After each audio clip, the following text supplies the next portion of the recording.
Welcome to the Slop Temple. We pray this video helps. You'll begin by confirming the pencil model and making the iPad ready. This matters because pairing steps differ. First, check the pencil tip and connector so you know whether to use the lightning cap or magnetic side. Once done, enable Bluetooth on the iPad and give the pencil a short charge so it broadcasts a pairing signal. You're starting pairing now because an active Bluetooth and minimum battery let the devices discover each other quickly, preventing repeated disconnect attempts. You'll now execute the pairing action appropriate for your pencil.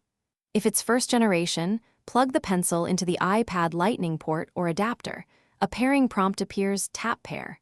If it's second generation, attach the pencil to the iPad's magnetic edge and wait for the banner to confirm. Make sure to watch the on-screen prompt because it completes authentication.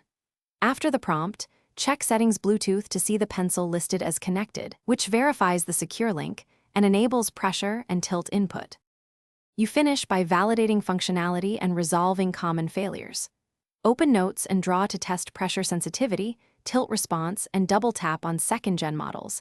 This confirms firmware handshake and input mapping. If pairing fails, restart the iPad, disable other Bluetooth devices, and try pairing again because interference or software glitches often block discovery.